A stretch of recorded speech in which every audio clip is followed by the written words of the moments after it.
On a silent, moonlit night, the city seemed to be holding its breath, as if it knew something dreadful was about to unfold. A terrible discovery was made in the heart of the city, shattering the stillness and sending ripples of fear through the community. In a secluded park, hidden away from the prying eyes of the bustling metropolis, a young woman's lifeless body was found concealed in the underbrush. She was no older than 25, her hands bound tightly with black nylon rope, a grim testament to her final moments. But it wasn't the way she was left that chilled the first responders to their core. It was what they found scorched into her skin, a macabre signature left by her tormentor. On her left arm was a floral tattoo, not inked but burned into her flesh, a haunting and deliberate mark that spoke volumes. Detective Sarah Knight, a seasoned investigator known for untangling the city's darkest mysteries, was called to the scene. Her reputation for solving the unsolvable preceded her. She examined the body with a meticulous eye, her sharp gaze lingering on the strange tattoo, trying to decipher its meaning. "This isn't just a mark," she murmured to herself, her mind racing. "It's a message, a clue left behind by someone who wanted to be found." As her team scoured the area for more clues, an officer approached with a small white envelope found in the victim's pocket, its contents potentially holding the key to the mystery. Sarah opened it carefully, her breath catching as she read the note inside. "The flower is the answer." What flower? What answer? The cryptic message only deepened the enigma. The rustling of the trees around her felt like whispers of something sinister, and Sarah knew this wasn't the end. It was just the beginning.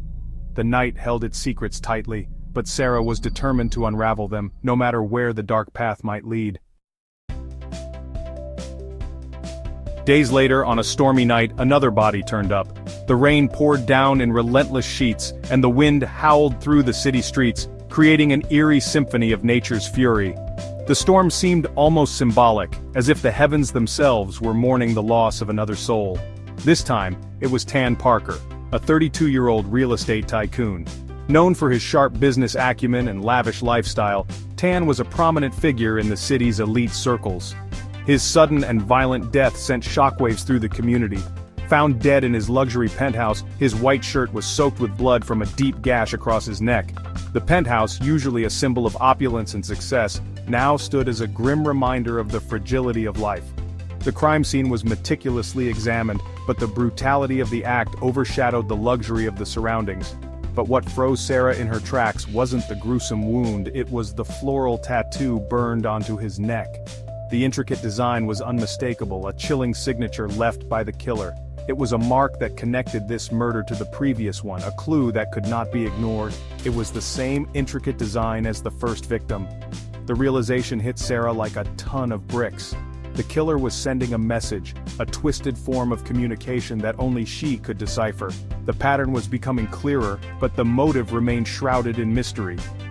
"It's the same killer," Sarah declared grimly. Her voice was steady, but her mind raced with questions. Who was this person, and why were they targeting these individuals? The connection between the victims was undeniable, but the reasons behind their deaths were still elusive. As she searched Tan's apartment, she uncovered an old photograph in his desk drawer. The photograph was worn and faded, but the faces were still recognizable. It was a piece of the puzzle, a glimpse into the past that might hold the key to understanding the present. It was from years ago, showing Tan at a lavish party, smiling beside the first victim. They knew each other. The photograph revealed a connection that Sarah hadn't anticipated.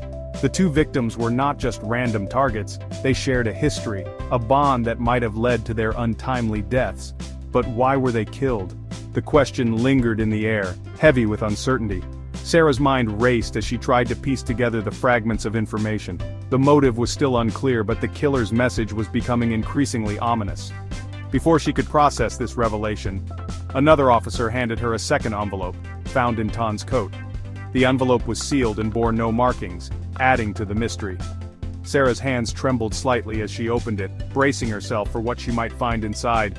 The message read, "The flower will bloom again on the night of secrets." The words were haunting, a cryptic warning that sent chills down her spine. The killer was not just a murderer, they were a master of psychological warfare, playing a twisted game with Sarah as their unwilling participant. Sarah felt a shiver run down her spine. The message was clear, the killer was planning something even more sinister. The night of secrets was approaching, and with it, another potential victim. Sarah knew she had to act quickly to prevent another tragedy. The killer wasn't just taunting her, they were leaving a trail of clues. Each clue was a piece of a larger puzzle, a breadcrumb leading her deeper into the mind of a madman. Sarah steeled herself for the challenge ahead, knowing that the stakes had never been higher. As Sarah dug deeper, she uncovered a startling connection between the victims. Both were tied to an elite, secretive art society known as the Midnight Bloom. The society had been celebrated for its obsession with intricate floral designs, but 10 years ago, it had suddenly disbanded under mysterious circumstances. Rumors swirled about betrayal, jealousy, and a scandal no one dared to discuss. Sarah discovered a list of former members. Many had vanished, moved far away, or cut ties with their past. Just as Sarah began piecing together their stories, the killer struck again. Camila West, a middle-aged woman and former society member, was found dead in her suburban home. Her back bore the largest floral tattoo yet, burned so intricately it seemed as though the killer was perfecting their craft with each victim. At Camila's house, Sarah discovered a hidden notebook filled with cryptic entries about the society's final days. One line, highlighted in red ink, caught her attention. "The flower's beauty hides its thorns." The pieces were beginning to fit. The murders weren't random, they were deeply personal. The killer was seeking vengeance, but for what?